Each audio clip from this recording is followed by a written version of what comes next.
So welcome to Jen Tutorial Series. Jen Tutorial online class for physics, chemistry, math. Today we are studying atomic structure. Video number 2 of class 11th chemistry. In previous video हम लोग Dalton's law के बारे Dalton's का theory पढ़े थे atoms के बारे में, और उसके बाद हम लोग पढ़े रदरफोर्ड एटॉमिक मॉडल.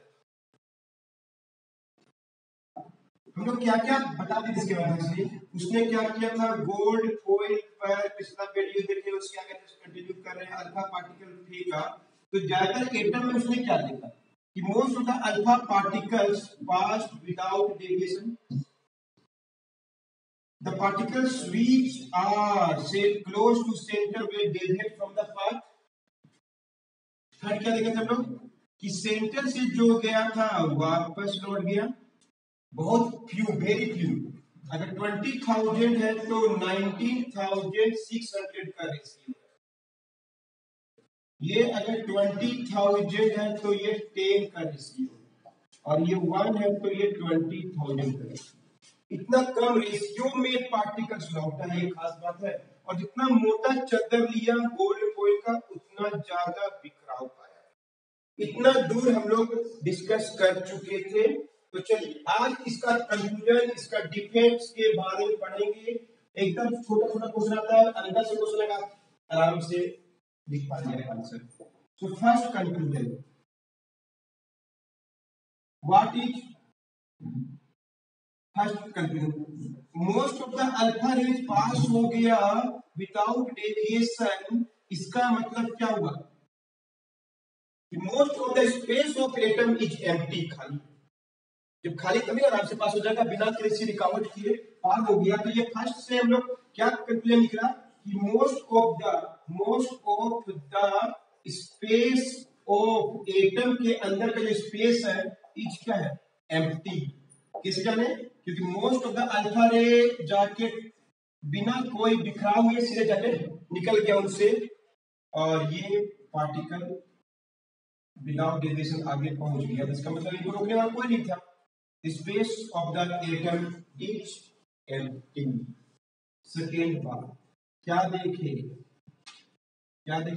और देखो बात है यहाँ पे, सेंटर के पास से कुछ किरणें जो गुजरा था उसमें दो खास बात है. इसमें दो कंक्लूजन है, ध्यान से देखिए. Alpha particles are positively charge, understood. Center के पास से गुजरा तो वो डिफ्लेक्ट हो गया. इसका मतलब क्या हुआ, रिपल्सन हुआ है. इसका मतलब सेंटर जो होता है वो पॉजिटिवली चार्ज है. इसका मतलब प्रोटॉन का खोज हो चुका था. Proton is at where, proton is at center, called nucleus. सबसे पहले रदरफोर्ड ने नाम दिया center is called nucleus. It is also called discovery of nucleus. This experiment is also called discovery of nucleus. तो सेंटर इज पॉजिटिवली चार्ज, ये बात हमको पता चली. इससे एक बात और पता चला कि बहुत कम रेज वो डिफ्लेक्ट हुआ. इसका मतलब सेंटर बहुत कम जगह घेरे हुए. सेंटर जो है बहुत कम जगह घेरे हुए हैं. इसका मतलब ये हुआ कि जो रेज है बहुत कम डिफ्लेक्ट हुआ है, सारे के सारे डिफ्लेक्ट नहीं हुआ है. Centre occupies very less space, most of the space empty है, और सेंटर बहुत कम जगह लिया हुआ है. इधर है सेकंड बात. तो सेकंड ऑब्जर्वेशन से दो कंक्लूजन निकला. बता रहे क्या, फर्स्ट सेकंड क्या कि सेंटर इज क्या हो गया, positively charge. Centre is positively charge, centre positive charge है because centre and alpha particle में क्या हो गया, रिपल्सन मतलब डिफ्लेक्शन. इसका मतलब ये हुआ, उसने बताया था सबसे पहले, किसने, रदरफोर्ड ने बताया था, centre contains neutrons and protons collectively known as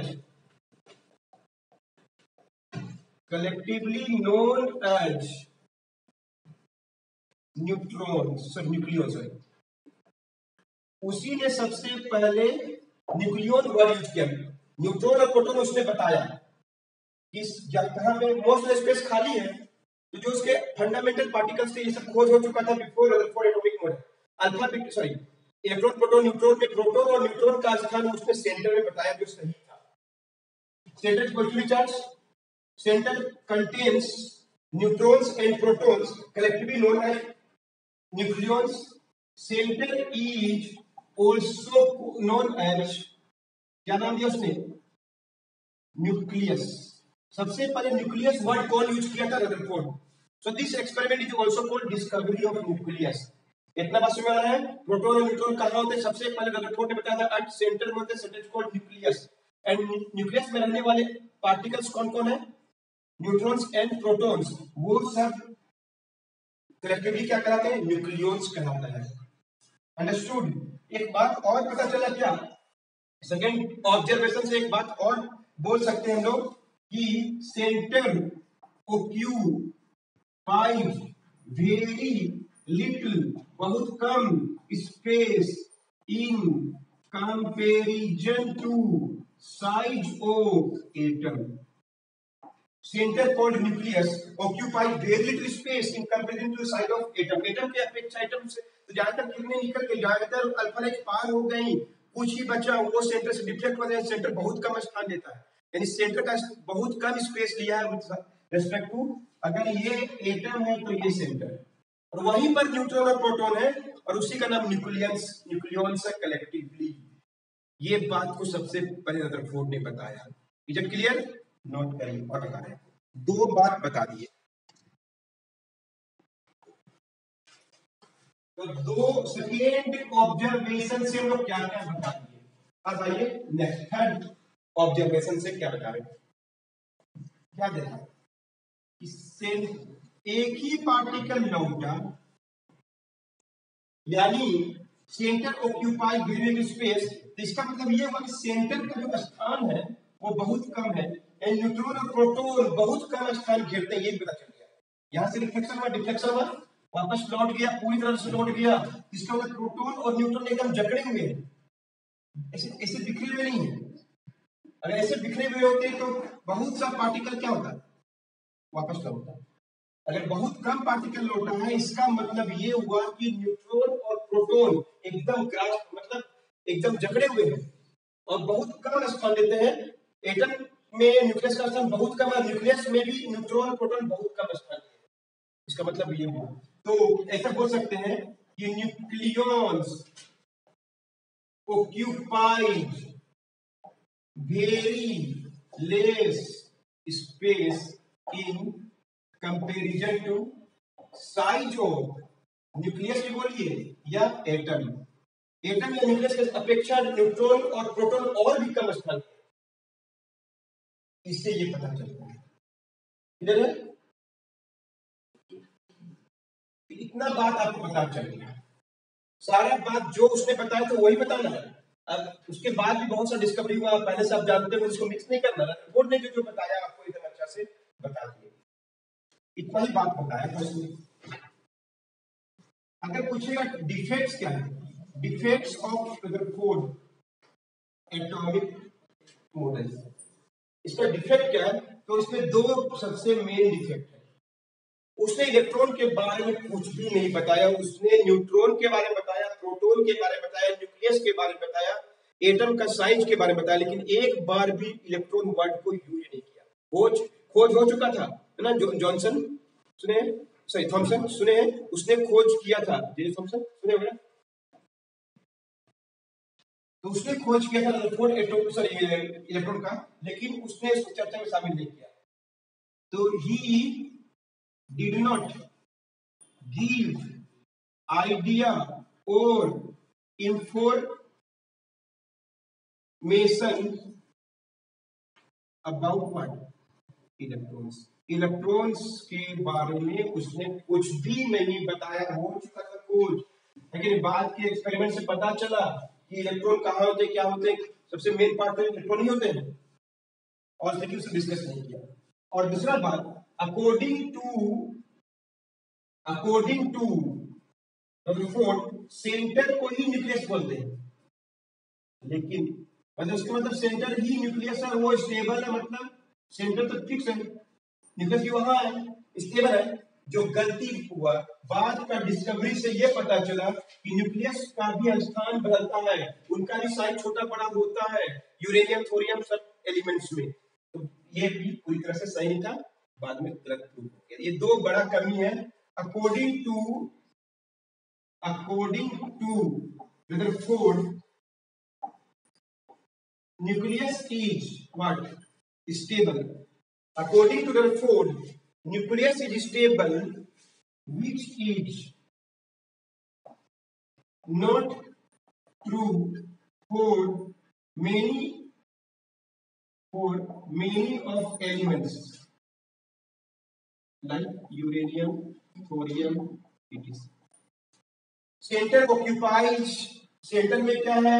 nucleus है, सेंटर स्टेबल है। ये बात को सबसे पहले रटफोर्ड ने बताया, लेकिन बहुत से एक्सपेरिमेंट से पता चला कि यूरेनियम थोरियम सबके न्यूक्लियस स्टेबल नहीं होते, अनस्टेबल होते हैं, वो उसमें चेंज होते रहता है, साइज छोटा बड़ा होते रहता है। तो ये भी उनका कहना स्टेबल है, वो गलत है। सेंटर में ही न्यूक्लियस होता है ऐसा गारंटी नहीं है। तो बाद में आप पढ़ेंगे भी, जब 12th क्लास में पढ़ेंगे न्यूक्लियर फिजिक्स, तो आपको बताया जाएगा।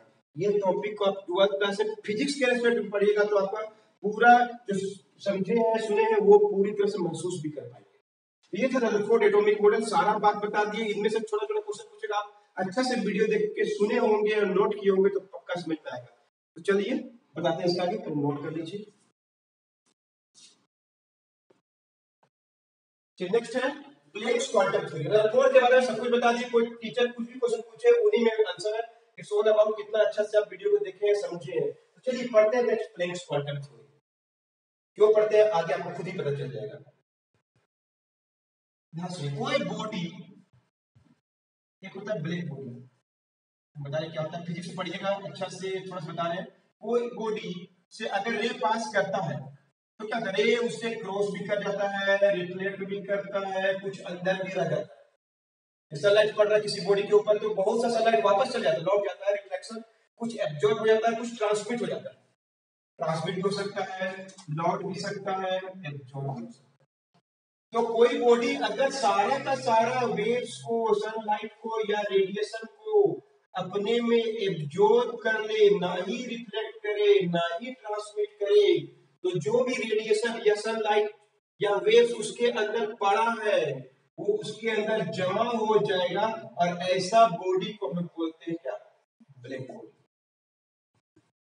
बस क्या बोले सबसे पहले, ब्लैक बॉडी कोई सिंपल बॉडी होता है तो सनलाइट पास करता है, सनलाइट पास करता है, कुछ रिफ्लेक्ट कर जाता है, कुछ अंदर में रह जाता है, कुछ ट्रांसमिट कर जाता है, एकदम नॉर्मल बॉडी में। लेकिन कुछ बॉडी ऐसे भी होते हैं जिसमें कोई भी रेडिएशन सनलाइट से लेके कोई भी रेडिएशन पड़ता है तो क्या करता है, ये उसको एब्जॉर्ब कर लेता है, सारा का सारा एनर्जी उसके अंदर चल जाता है, ना ही ट्रांसमिट करता है ना ही रिफ्लेक्ट करता है। Such bodies are called black bodies. इसका मतलब ये हुआ कि ब्लैक बॉडी एक स्टोर है, black body is a store of क्या? रेडिएशन एनर्जी, एनर्जी का स्टोरेज है या नहीं? सब कुछ लिखेंगे पर समझिए पहले बात। कोई ब्लैक बॉडी के अंदर क्या है तो क्या बोलिएगा?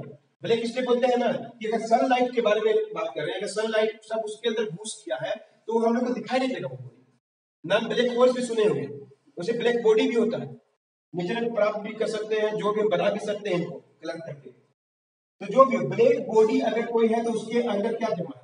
उसके अंदर रेडिएशन जमा, जो भी रेडिएशन, जो भी वेव्स को रेडिएशन समझ सकते हैं, रेडिएशन घुस भी किया और एनर्जी भी उसके साथ है।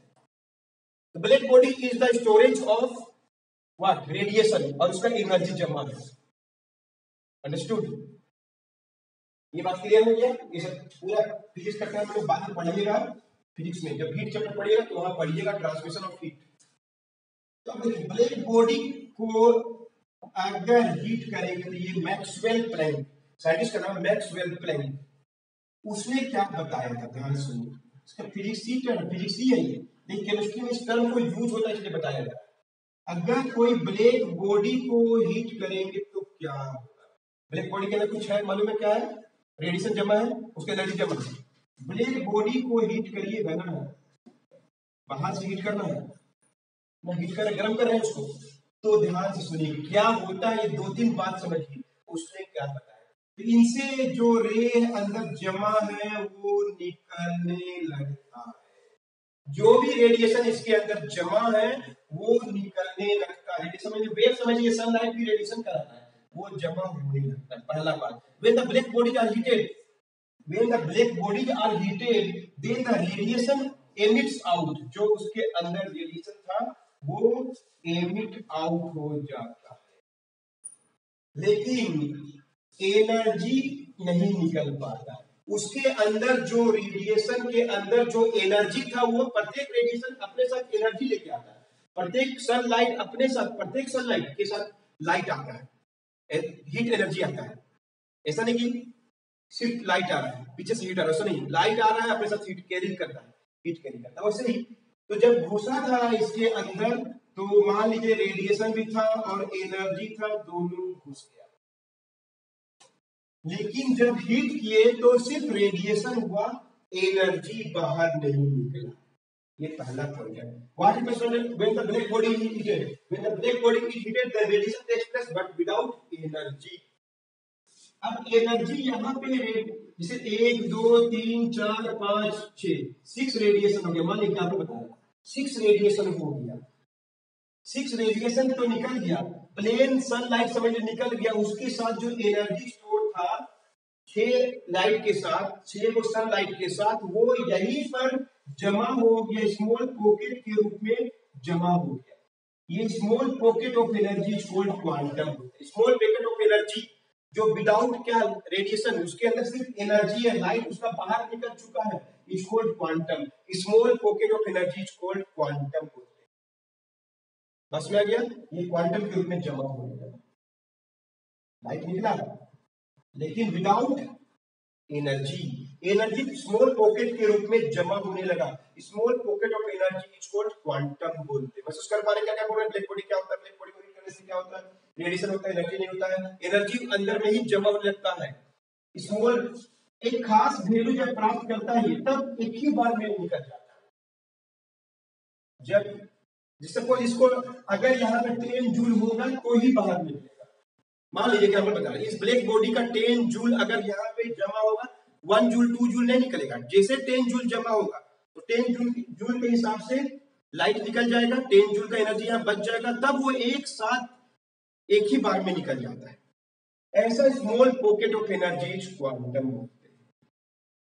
अब बताइए इसके आगे उसने थर्ड बात क्या बताया? सपोज ये निकल गया 5 1 2 3 4 5, दूसरा ब्लैक बॉडी 1 2 3 4 5 6 7 8, 8 रेडिएशन हुआ, 5 रेडिएशन हुआ।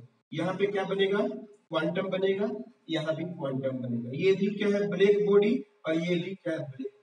बताइए इसका कितना फ्रीक्वेंसी है? पर सेकेंड वेव जो निकलता है या आता है हम लोग को जो मिलता है पर सेकेंड, इसको फ्रीक्वेंसी बोलते हैं। यहाँ का फ्रीक्वेंसी क्या बनेगा? सिंपल है 5 है। 1 सेकेंड में 5 वेव निकला, और इसमें भी 1 सेकेंड में क्या देखिए कि 8 वेव निकला, तो फ्रीक्वेंसी कितना हो गया इसका? 8।